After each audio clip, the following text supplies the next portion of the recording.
Welcome back to the College of Social Work Meet the Faculty series. I'm joined here by Stephanie Hunter. Can you please introduce yourself? Great. Thank you. Thanks for having me, Margaret. My name is Stephanie Hunter, and I'm a clinical assistant professor here at the college, and I'm also the BSW undergraduate program director. And what is social work for you? What is social work for me? Well, so I've been a social worker for 23 years, and I've been an educator in College of Social Work for 5 years. What social work means to me, it is showing up alongside people. It is, and when I say people, I guess I really mean clients, and that could be individuals, families, groups, communities, organizations.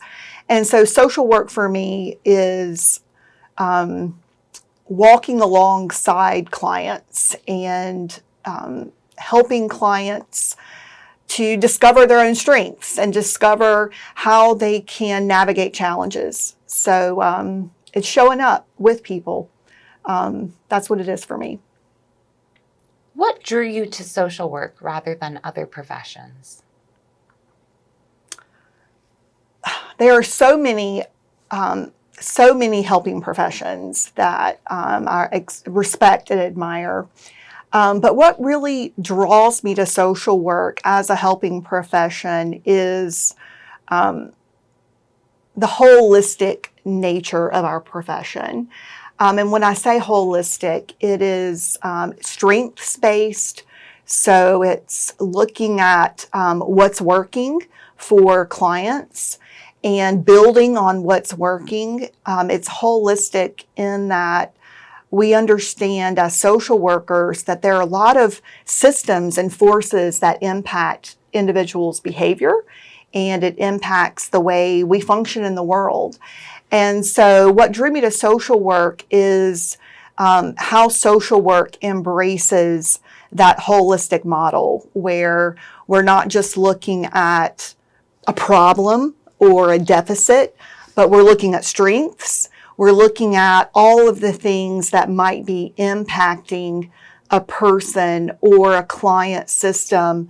And we address that on a small level, whether it's a micro level, we address it on a meso level or a macro level. And so that's what really drew me to social work. How do you balance ethical standards and personal values? So we as social workers are guided by professional standards, and we are guided by a code of ethics. And if I'm experiencing tension between ethical standards and my personal beliefs, one, I step back, and I think reflection and awareness of that is key. And so kind of understanding where the person stops and the professional begins. And so I really lean into our code of ethics for support. I lean into self-reflection. I lean into supervision when there's tension. But above all else, we as social workers, we believe in human dignity.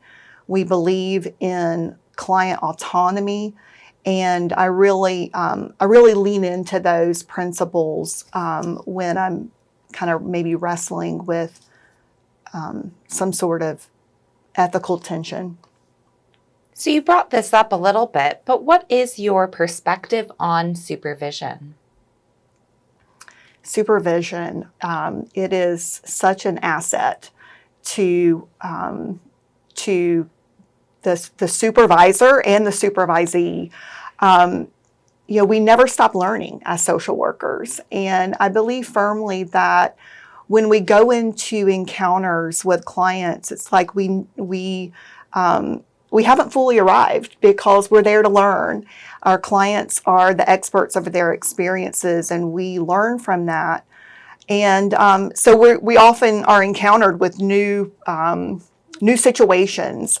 And supervision can really help as we navigate tough situations, those ethical issues that I mentioned earlier. But supervision is a time to reflect. It's a time to build our self-awareness. It's a time to really grow professionally, and I'm grateful that our profession embraces supervision. And I've been a social worker for 22 years, and those supervision meetings are valuable. So as long as we practice, we are going to continue to need supervision. So this week in Social Work 201, we're exploring the legal system and the criminal justice system. And so you've worked within this field in social work. Can you tell us a little bit about that? Yeah, absolutely. I'm so glad that 201 has a module in criminal justice. So I have been a forensic social worker during my entire social work career. And the area that I work in is in public defense. So I work in criminal indigent defense as a mitigation specialist. What that really means is when individuals are charged with crimes and they are intersecting with the criminal legal system, depending on the level of their crime, they are entitled to a mitigation specialist. And what that is, the court has said if someone is being charged with a crime and they are facing significant prison time or perhaps facing the ultimate penalty in this country, which is capital punishment, then the decision makers, when I say decision makers, I'm talking about jurors, I'm talking about judges.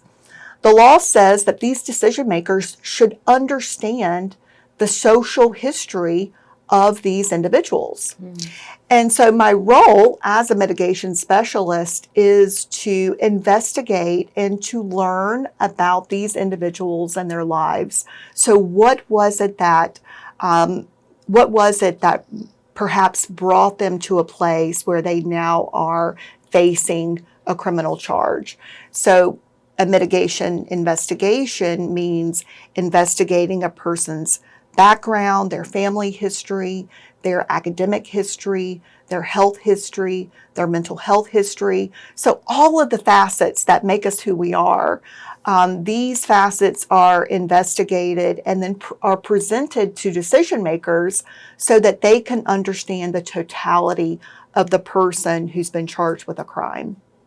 What are some of the other main ways that social workers interact with the legal system?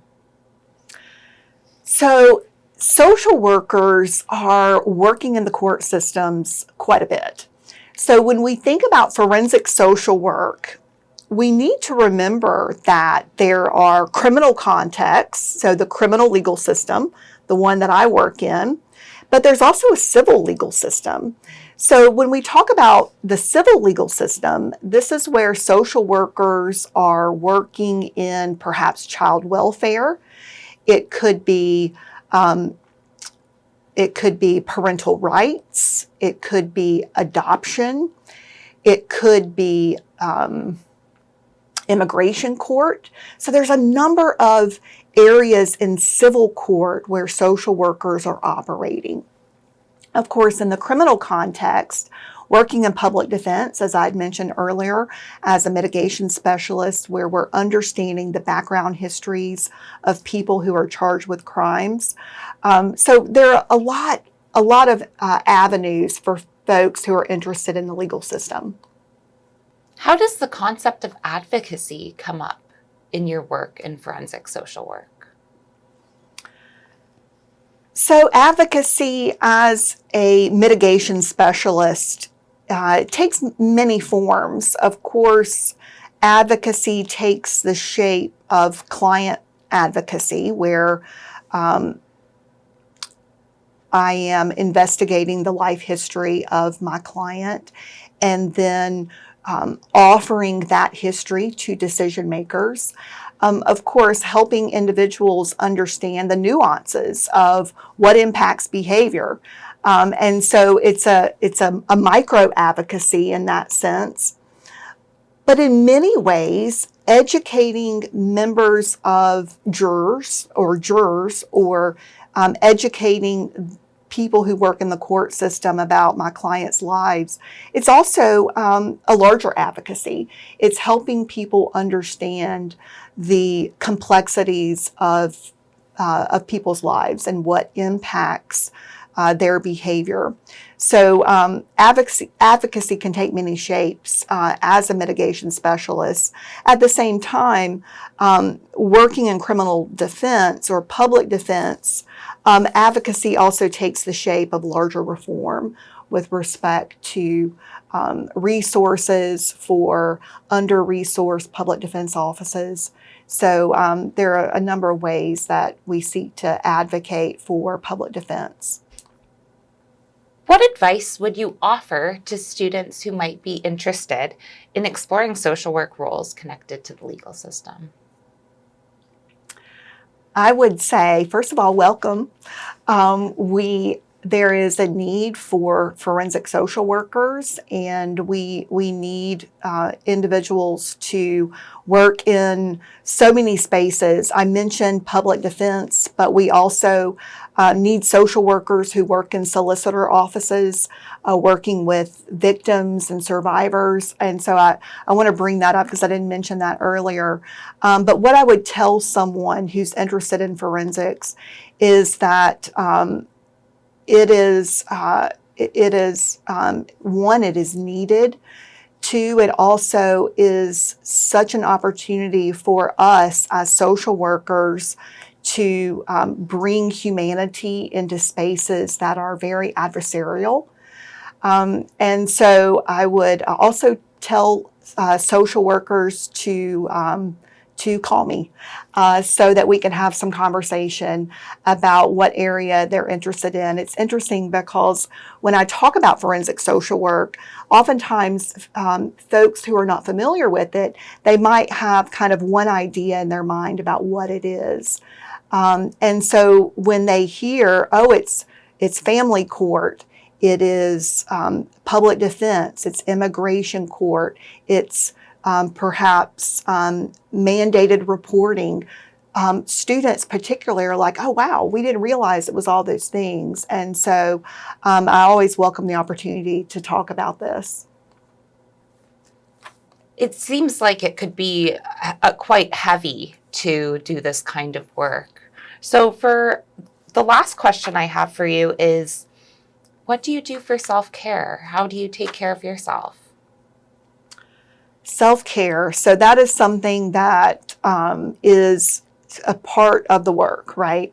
We have to prioritize that, and self-care looks different depending on the day, depending on the need. And so I kind of have a menu of things that I turn to. And it's interesting because I had a couple of things that I did, and if it was raining outside, then that meant I couldn't go running, or I guess I could, but I get wet. But I do run. But on days where maybe I'm not up for a run, I'm a quilter, I'm a crafter, I'm a reader. And so over the course of my doing this work, I have discovered new things that really fill me up. And so I have a menu, and I go to that menu when I need it. And, whether it's the weather or whether it's I'm by myself, so I need to find an individual activity. I just think a menu is really helpful to have. Do you have anything else to add? Well, this has been a delight to spend time with you and to elevate the work that I do as a forensic social worker. And I'm delighted just to be a part of your 201 class, and hope that some students are curious based on what we talked about, and I hope to hear from them.